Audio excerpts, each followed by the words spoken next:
નમસ્કાર, વીટીવી પંચાયતમાં આપનું સ્વાગત છે. હું છું પૂર્વિન સુથાર. થોડા સમય અગાઉ મંત્રી પરસોત્તમ સોલંકીનું એક નિવેદન ખૂબ ચર્ચામાં આવ્યું હતું. કોડીનારના એક કાર્યક્રમમાં પરસોત્તમ સોલંકીએ વાત કરતા કહ્યું હતું કે જરૂર જણાય ત્યારે ધોકા પણ ઉપાડીશું. આ બાદ આહિર સમાજમાં રોષ વ્યાપ્યો હતો. આહિર સેનાએ એક પત્ર વાયરલ કરીને પરસોત્તમ સોલંકી અને હીરા સોલંકીને કેટલાક સવાલો પૂછ્યા હતા. આહિર સેનાએ કહ્યું હતું કે ધોકા ઉપાડવાની તમે વાત કરી છે, તો કોની સામે અને શું કામ ધોકા ઉપાડવા છે તેની સ્પષ્ટતા પરસોત્તમ સોલંકી અને હીરા સોલંકીએ કરવી જોઈએ. પરંતુ હીરા સોલંકી અને કે પરસોત્તમ સોલંકી દ્વારા આ નિવેદનનો કોઈ પણ પ્રતિકાર કરવામાં આવ્યો નહોતો. પરંતુ કોળી સમાજના આગેવાનોએ આનો જવાબ આપ્યો હતો. સુરતથી કોળી સમાજના આગેવાન ચિરાગ ઝાલાએ ડિબેટ માટેની તૈયારી દર્શાવી હતી અને કહ્યું હતું કે સામે ગમે તેટલા વ્યક્તિ હોય, હું એકલો ડિબેટ કરવા માટે તૈયાર છું. આ બાદ વિવાદ વધુ ઉગ્ર બન્યો હતો. ત્યારબાદ હવે આહિર સમાજનો એક બીજો લેટર વાયરલ થઈ રહ્યો છે.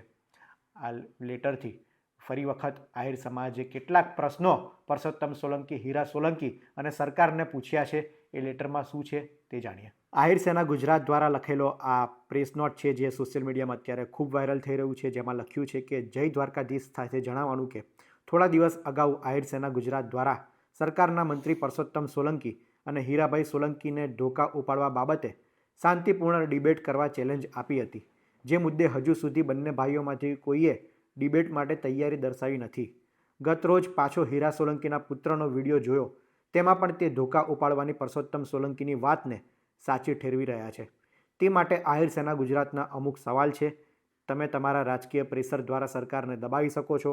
કદાચ તમને એ પાવર હશે કે મુખ્યમંત્રી અને નાયબ મુખ્યમંત્રીને કોળી સમાજના નેતાઓએ ઝુકાવી દીધા છે તેવો અહમ હશે, એટલે તમે સારા જાહેર ધોકા ઉપાડવાની વાત કરો છો.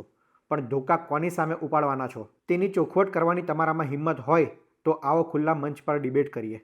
પરસોત્તમ સોલંકી તથા હીરાભાઈ સોલંકીના પુત્ર કોની સામે ધોકા ઉપાડવાની વાત કરી રહ્યા છે? શું આહિર સેના ગુજરાતના હોદ્દેદારો સામે ડિબેટમાં બેસવામાં ડર લાગી રહ્યો છે? થોડા સમય પહેલાં ઉનામાં કોળી સમાજના યુવાન પર હુમલો થયો ત્યારે તમે ક્યાં ગયા હતા? કારણ કે તમે વિડીયોમાં બોલેલા છો કે અખતરા કરવા હોય તો ઉના, ભાવનગર અને ગાંધીનગરમાં મારા બંગલે પહોંચી જજો. તો ત્યાં તમે ધોકા ક્યારે ઉપાડવા જશો? તમારા વિસ્તાર ઉનામાં ધોકા ઉપાડીને જરાક અખતરો કરો તો બધાને ખ્યાલ આવે કે તમને ધોકા ઉપાડતા કેવા આવડે છે. જામનગર તથા સુરતમાં પણ કોળી સમાજના યુવાનો પર હુમલા થાય ત્યાં પણ તમે ક્યારે ધોકા ઉપાડવા જવાના છો? અને જો ત્યાં તમે ધોકા ઉપાડવા ન જવાના હોવ તો શું તમે ઓનલી આહિર સમાજ માટે જ ધોકા ઉપાડવાની વાત કરી હતી? શું આહિર સમાજથી તમને કંઈ નફરત છે? તથા શું બગદાણા મેટરમાં તમે તમારા રાજકીય રોટલા શીખવા ગયા હતા? આહિર સેના ગુજરાત તથા સમસ્ત આહિર સમાજને કાયદા અને ન્યાયતંત્ર પર સંપૂર્ણ ભરોસો છે. એટલે જ ધરપકડ પહેલાં અને પછી આહિર સમાજ ચૂપ રહ્યો કે કાયદો કાયદાનું કામ કરશે? અને શું તમને ન્યાયતંત્ર અને કાયદા ઉપર વિશ્વાસ નથી કે તમે ધોકા ઉપાડવાની વાત કરી? શું તમે કાયદાથી ઉપર છો? આશા રાખીએ છીએ કે તમે બીજાને ડિબેટમાં મૂકવા કરતાં ખુદ ડિબેટમાં બેસી ધોકા ઉપાડવા બાબતે શાંતિપૂર્ણ રીતે સ્પષ્ટતા કરવા આવશો. લિખિતન આહિર સેના ગુજરાત. આહિર સેના ગુજરાત દ્વારા પરસોત્તમભાઈ સોલંકી અને હીરા સોલંકીને ફરી વખત ડિબેટ માટે ચેલેન્જ કરવામાં આવી છે અને કહેવામાં આવ્યું છે કે તમે બીજાને મૂકવા કરતાં તમે પોતે ડિબેટમાં આવો અને આ મુદ્દે સ્પષ્ટતા કરો. ત્યારે સવાલ એ છે કે શું પરસોત્તમ સોલંકી કે હીરા સોલંકી આહિર સમાજના હોદ્દેદારો સામે ડિબેટમાં બેસશે? સ્વાભાવિક રીતે તેવું સંભવ નહીં બને, કારણ કે એ મંત્રી કક્ષાના વ્યક્તિ છે, ધારાસભ્ય છે અને સમાજના એક આગેવાન છે. ત્યારે આહિર સમાજ તો તેમની પાસેથી સ્પષ્ટતા કરવા માટે ડિબેટની વાત કરી રહ્યો છે.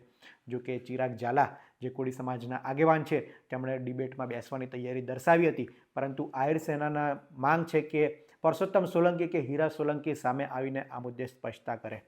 દિવસે ને દિવસે આ વિવાદ વધતો જાય છે. નવનીત બાલદિયાથી શરૂ થયેલો આ વિવાદ એ હવે ડિબેટ સુધી પહોંચ્યો છે.